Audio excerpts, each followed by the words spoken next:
22पर्यंत असते, पण गरमी अशी वाटते की 38-40 टेम्परेचर आहे, असं एवढी गरमी वाटते.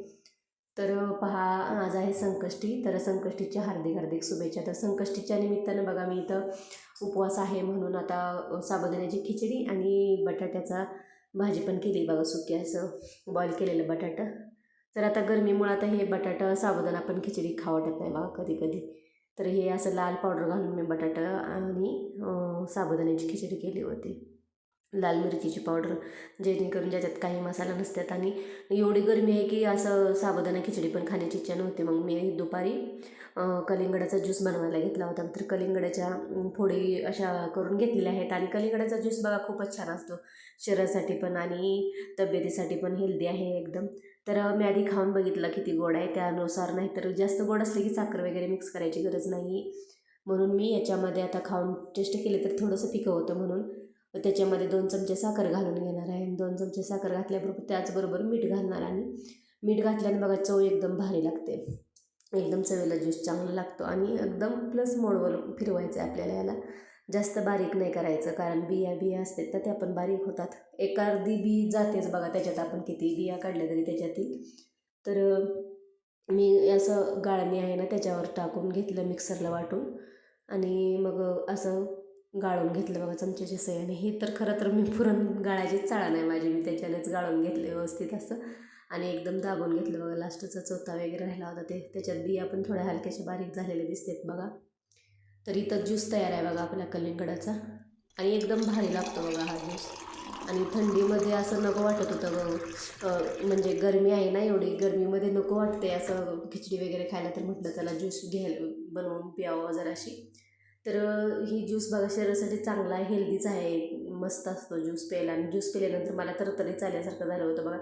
तर इथं मी ज्यूस पिते तोपर्यंत स्वराचे पप्पा आले होते, काहीतरी बोलले, मला हसवलं त्यांनी मध्येच, मला माझी चेष्टा करत होते काहीतरी, मग त्यातच मी हसायला लागले. तर ज्यूस तर एकदम भारी झाला होता बघा, आणि हेल्दी ज्यूस होता. आणि नंतर संध्याकाळी रात्रीच्या जेवणासाठी बघा मी पालक पनीर बनवत आहे इथं. तर फोडणी वगैरे देऊन घेतली, शेवटी मीठ टाकून घेतलं. आणि पनीर पण मी घरीच फाडलं होतं, घरीच तयार केलं होतं. पनीर पण तळून घेतलं होतं, पण जरा हे झालं होतं तळताना, माझ्याकडून तुटलं होतं जरा पनीर.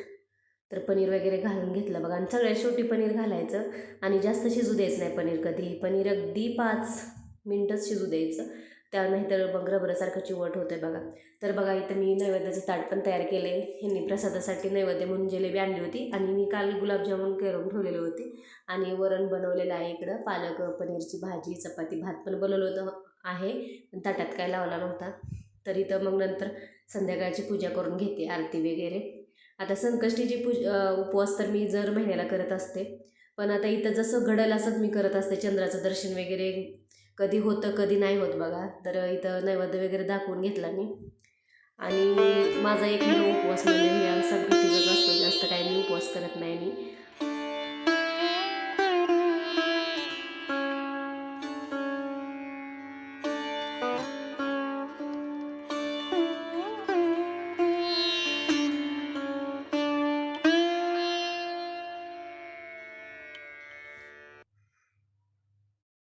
हा उपवास ना मी श्रद्धेने आणि एकदम मनापासून करत असते बघा.